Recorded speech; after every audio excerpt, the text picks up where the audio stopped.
Losing time, I'm fading fast. I just wanna make it last. Try to let go of the past. I close my eyes, embrace the blast. Sleepless nights and headache stack. Restlessness to hell. Now that the OPPO Find N6 has officially arrived, the big question is whether it's worth choosing over the previous generation Find N5. I picked up the 512GB version of the Find N6 for nearly 11,000 yuan, which works out to around 1,215 pounds. Since this is the retail production model, I'll be showing you exactly what the finished device looks like in real-world use. The headline upgrade on the Find N6 is undoubtedly the Crease. The new phone looks incredibly impressive, but once you start comparing the rest of the specifications side by side, the differences aren't quite as dramatic. In this video, we're going to take a detailed look at both generations of OPPO's flagship foldable phones. I'll break down the upgrades, compare the overall user experience, and help you decide whether the more affordable Find N5 still makes sense or if the nearly crease-free Find N6 is the better buy. A quick shout out to my tech partner from China for sharing this video. A big thank you for making this possible. Hey everyone, it's Maiky from techmaiky. If you love staying updated with the latest gadgets, make sure to subscribe and hit the notification bell so you never miss out our exciting tech content. Let's begin with the in-hand feel, since that's one of the things people care most about. The Find N6 hasn't become any thinner than its predecessor. Just like the Find N5, it measures 8.93 mm when folded and 4.21 mm when unfolded. However, OPPO has slightly adjusted the body dimensions compared to the N5. The overall weight has changed from around 229 grams to approximately 225 grams. That's only a 4-gram difference, so in daily use, it's hardly noticeable. Both devices feel very similar in the hand, although the N6 comes across as a bit more refined. This gold-orange color option is especially striking. The combination of orange frosted glass and a matte gold metal frame creates a premium appearance, and the overall build quality feels excellent.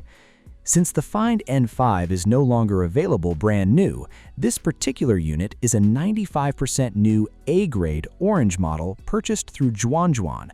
Despite being second-hand, it's remarkably good condition and feels like a great option for personal use. The N5's purple frosted glass finish paired with its metal frame also looks fantastic and still feels very premium. Turning on the N6's outer display immediately reveals another difference. The black borders surrounding the cover screen are slimmer than those on the N5. Looking closely, all four sides appear narrower. Once you unfold the inner screen, the bezels are also visibly reduced compared to the previous generation. According to OPPO's official specifications, the outer display's screen-to-body ratio has been slightly improved, and that's one reason why I feel the N6 has a more premium look overall. When you focus on the unfolded inner display, that's when you notice the biggest upgrade of the N6 generation, the almost invisible crease. From a straight-on viewing angle, it's practically impossible to see. Even from the side, the crease is extremely difficult to spot. Of course, under certain lighting conditions or when light reflects directly across the display, the crease can still be seen and photographed, but during normal usage with the screen turned on, it's almost completely unnoticeable. It's worth mentioning that this observation is based on only a few weeks of usage, so it doesn't necessarily reflect how the display will look after several months. Even so, this is easily the shallowest crease I've encountered on any foldable phone so far. OPPO's promotional images aren't exaggerating. When you compare the N6 directly with the N5, the difference is clear. That said, the Find N5 already does an excellent job with crease control and remains among the best foldables in the industry. I've been using my N5 for quite some time, and the crease remains impressively well managed. While watching videos with the screen on, it's very difficult to notice the fold in the center. Its crease performance is still top tier, although it doesn't stand out quite as much compared to competing foldables. There's an important distinction here. Being among the best and being the absolute best aren't necessarily the same thing. At least for now, before newer foldable competitors arrive, the OPPO Find N6 offers the best crease control I've personally seen on a mass-produced large foldable smartphone. Beyond the crease improvements, the displays on these two devices are remarkably similar. Both feature an 8.12-inch inner display and a 6.62-inch outer display, along with nearly identical resolutions. The Find N5's aspect ratio was already a highly mature design choice for a foldable phone. The outer display feels very close to a traditional smartphone screen, making one-handed typing comfortable and natural. At the same time, unfolding the device provides a much larger canvas for content consumption. While it's easy to spot the crease difference between the two devices when the screens are turned off, that distinction becomes much harder to notice once both displays are active. Whether you're watching movies or scrolling through short-form videos, the crease difference has almost no visible impact. To my eyes, it's practically negligible. Moving on to performance, the Find N6 upgrades from the Snapdragon 8 Elite Gen 5 found in the Find N5 to the newer Snapdragon 8 Elite Gen 5 platform. Storage has also been improved, moving from UFS 4.0 to UFS 4.1. However, as many of you already know, the performance gains delivered by this year's Snapdragon 8 Elite Gen 5 are relatively modest. Much of the benchmark improvement comes from higher clock speeds and increased power consumption rather than major architectural breakthroughs. As a result, the real-world gaming experience between these two phones is nearly identical. The Find N5 already offers flagship-level performance, and both devices handle popular games such as League of Legends Mobile, PUBG Mobile, and other mainstream titles very well when using the unfolded inner display. And honestly, when it comes to gaming, having that large foldable screen really makes a huge difference. That said, it's important to remember that both of these devices are ultra-thin foldable smartphones. They aren't gaming-focused performance phones with large cooling systems designed to handle extreme workloads. When you're pushing them hard for extended periods, they still can't quite match the sustained performance and thermal management of traditional flagship slab phones. To be honest, even the battery improvements are more noticeable than the performance gains. The Find N6 increases battery capacity from the Find N5's 5600 mAh to 6000 mAh. Considering that OPPO managed to fit a larger battery into a device with the same thickness while even shaving off a little weight, that's a very impressive achievement. Since processor efficiency hasn't improved dramatically this generation, the extra 400 mAh directly translates into better endurance. Of course, the Find N5 already offers excellent battery life for a large foldable phone. If you're shopping for a used N5, I'd recommend paying close attention to battery health and choosing a unit with at least 90% battery capacity remaining to ensure a comfortable day-to-day experience.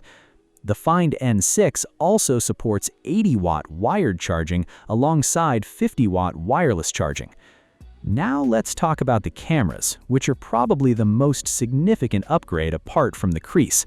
The Find N5 already delivers surprisingly good photography performance for a foldable device, but the Find N6 takes things further with a 200-megapixel main camera featuring an f1.8 aperture and a 1.156-inch sensor. It's joined by a 50-megapixel telephoto lens, a 50-megapixel ultra-wide camera, and an additional spectral sensor. Overall, I think the camera system reaches or even exceeds the level you'd expect from a conventional flagship smartphone in the 4,000 yuan price range. It obviously can't compete with Pro or Ultra models equipped with massive 1-inch sensors, but for everyday photography, it's genuinely impressive. Considering how restrained the camera bump remains, the results are quite remarkable. If image quality is your absolute top priority, I'd actually recommend looking at a used Find X8 Ultra instead. Getting back to the Find N6, both the front and rear selfie cameras have been upgraded from 8 megapixels to 20 megapixels. Whether you're taking selfies or recording videos, the improvements are immediately noticeable. That's why I consider the imaging upgrade to be quite comprehensive. If your photography mainly involves portraits, city night scenes, or travel content, the advantages of the N6 become very clear. The ultra-wide camera in particular sees a huge jump, moving from 8 megapixels on the N5 to 50 megapixels on the N6. That's a major upgrade. Looking at the sample photos, the differences are easy to spot. Of course, if photography isn't a major concern and you mostly take casual snapshots without paying much attention to image quality, the Find N5 is still more than capable. Its camera performance remains very good for documenting daily life, and its main camera also uses a 1.156-inch sensor. When you look at the hardware specifications as a whole, it's clear that the N6 receives meaningful upgrades across the entire camera system. However, if you don't often shoot night scenes, ultra-wide photos, or use the front camera frequently, the real-world difference may not feel as dramatic as the specifications suggest. When it comes to durability and long-term peace of mind, the Find N5 carries IPX6, IPX8, and IPX9 water resistance ratings. That's already quite impressive for a foldable phone. However, there's an important detail to remember. The X means there is no official dust resistance rating. For many foldable phone users, dust and small particles entering the hinge mechanism or inner display structure are often bigger concerns than water exposure. The N6 improves on this by offering IP56, IP58, and IP59 protection, covering both water and dust resistance. It's not the kind of protection that allows you to completely stop worrying, but compared to the N5's strong water protection without dust certification, the N6 definitely provides greater peace of mind. On top of that, OPPO has emphasized a flatter and more stable structural design with the new generation, which makes the device feel more dependable for long-term daily use as your primary smartphone. Beyond these areas, the remaining hardware differences are fairly minor. If there are any details I didn't cover, feel free to share them in the comments or bullet chat section. When you step back and look at the overall picture, the two most obvious upgrades on the N6 compared with the N5 are the crease reduction and the camera improvements. The crease reduction is largely an emotional upgrade. It makes the device feel more advanced and visually appealing. The camera improvements, on the other hand, are tangible upgrades that directly affect everyday use. So that brings us back to the main question: which one should you buy? Personally, if you already own an N5 and money doesn't come easily, I don't think you need to upgrade. Anyone who has used foldable phones for a long time knows that crease control has already reached a very high level over the past couple of years. Whether we're talking about OPPO, Huawei, Vivo, or Samsung, the biggest factor affecting the foldable experience today isn't really the crease anymore. It's how well apps and content adapt to the screen's aspect ratio. I see today's foldable creases in much the same way as smartphone bezels. A thicker bezel may not look as elegant, but it doesn't stop the phone from being enjoyable to use. A thinner bezel doesn't fundamentally transform the experience either, but it does make the device look more modern and premium. The same applies here. A smaller crease doesn't dramatically change usability, but it delivers more emotional satisfaction. It feels nicer to look at, and it gives you that feeling of using the newest technology available. Even today, the Find N5 remains an exceptionally polished foldable smartphone. If you're buying a foldable phone for the very first time and your budget allows it, the Find N6 will absolutely provide an outstanding experience. However, I do think the current pricing is on the expensive side. Even the entry-level 256GB version carries an official price of 9,999 yuan, which is basically 10,000 yuan. And in 2026, most people will likely prefer the 512GB version, which pushes the cost well beyond that mark. That's all for today's video. Thanks for watching, and I'll see you in the next one. Bye.